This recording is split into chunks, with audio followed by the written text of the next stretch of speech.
Hey everybody, day 22 of the Quarantine Gardener. How are you guys doing today? Hi, everybody. Hey, yep, it's Tuesday, and we wanted to say hi and just show you one of our projects today that we're doing under quarantine. And today we plan on taking some lavender cuttings. Sure. Since we both have science backgrounds and love experiments, we're going to try two different methods here and see which one turns out the best.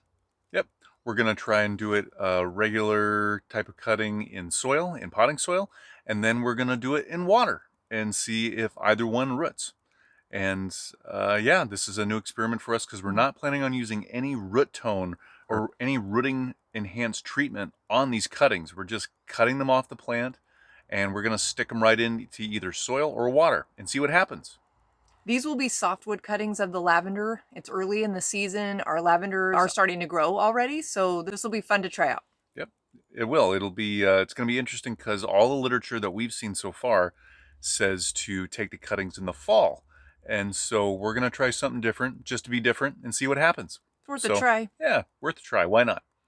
So we're going to show you some of our supplies that we prepped before we take the cuttings, and then we'll go take the cuttings. So here's some of our supplies and what we prepped. So we're right here in our greenhouse, and we are showing you what we're going to put the cuttings in. We've got a glass mason jar, small one here, filled with a little bit of water, and we got some twine duct taped to it. And what we plan on doing is suspending the cuttings over the water with that twine, and you'll see how that's done in a minute here. And then we use some of our leftover peat pots, and we're going to fill probably 2 cuttings per pot. We could probably do 3, but we figured we'd do 6 cuttings in soil media and 6 cuttings in the water media. Yep. And our goal is to see which ones root the best, hopefully all of them, but what can we replant and reuse in our own garden? Yep. It's going to be fun. I know, we're really excited for this. And just to show you guys, we have duct tape and twine that we used for the mason jar and suspending the twine. So just if you're thinking about maybe doing this at home, that's what we used. So, all right, now off to take some cuttings. Hey everybody, so we're out in our front yard. This is where our lavender plants are at. And so we're gonna take our softwood cuttings from here, and we're gonna take a total of 12 cuttings. So what I need to do is I need to find 6 each of softwood cuttings to take into our backyard, into the greenhouse. What I'm gonna do is I'm gonna look for those, the longest stems I can find with the soft tissue, and I'm gonna cut them with my hand shears. And so what we're gonna do here is just look inside here. Got a couple decent cuttings. I'm gonna clip them. Now the reason you might be asking, why did you guys prep all that stuff before you took the cuttings if you haven't taken the cuttings yet? And the reason is we wanted to have everything ready so we could take the cuttings as quickly as possible back to where we're gonna have them. And so we can get them in the medium, in the soil, in the water as fast as possible so they don't desiccate and our chances of rooting them is greatly increased. I've got 4 potentials here.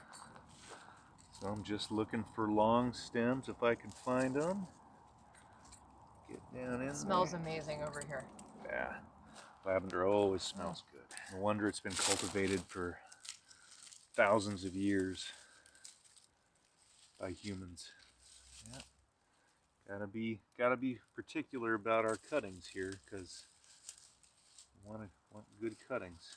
Now, other than length, is there anything specific you're looking for when taking a cutting? Yeah, the health. Good question. The health of the cutting itself. The least amount of disease or insect damage, the better. Also, has the plant been kept watered? Is it turgid? Is it growing healthily? You know, all these things come into making for a good cutting. So plant health needs to be optimal, and you need to take that in consideration. Otherwise, you potentially could be just spinning your wheels and trying to get a cutting from any plant. And now when I'm taking these cuttings, these are considered softwood because this is the newest growth on the plant.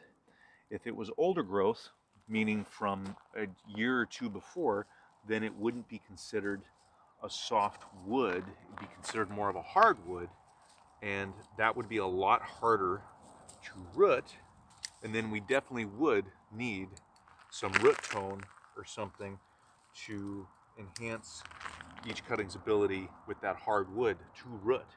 So that's another reason why we wanted to try a spring softwood cutting, because we don't want to have to use root tone if we don't have to. Okay, we're ready. We got our 12. Let's go head back in the backyard and I'll show you how to prep these. Hey everybody, we're back in the greenhouse, and so we're gonna start prepping our cuttings to put into either the soil or the water. So here we go. So you can see I've already done a couple, and what I'm gonna show you here is this is a stem. You can see some of these have already been put into the soil or the water. We have to prep these to get them to submerge them. And so what you want to do is you want to make sure that when you submerge any stems of any cuttings, usually you don't want to have any leaf tissue in there, because it adds to rot.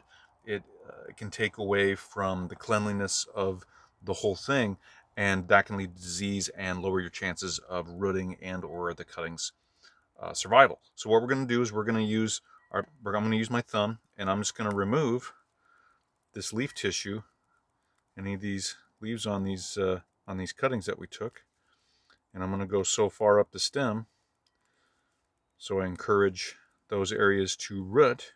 And so what I've got here, you see I took all those leaves off.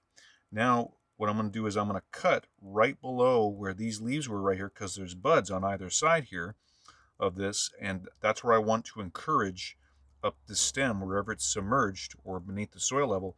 That's where I want the roots to come from. So I'm going to cut this excess stem off with my pruners, because I don't want that on there, and I'm just going to do that, and I just cut right below that. So then we're just going to take that and we're just going to stick that right in the soil, and there you go. That's it. So I'm just going to keep going here.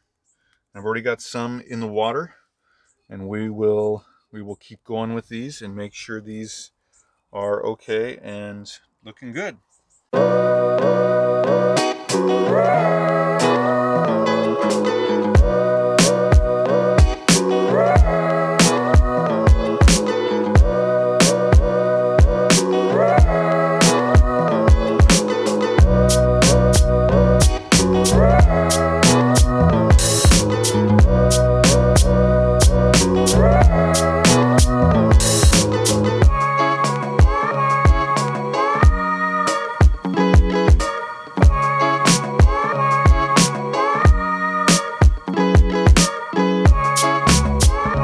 So our cuttings are in, and you can see the result here. We've got 6 in here, and we've got 6 in the water. So 6 in the soil, 6 in the water.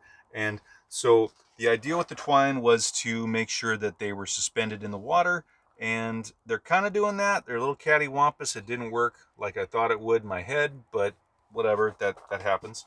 And we're going to fill the water line up a little bit more, so more of it is submerged, and then we'll just leave them right there. They should be fine. Same with these others. We'll water these guys in, and that should be good. So that's a wrap for today. We completed our project. We wanted to get the cuttings in soil or water and get them started.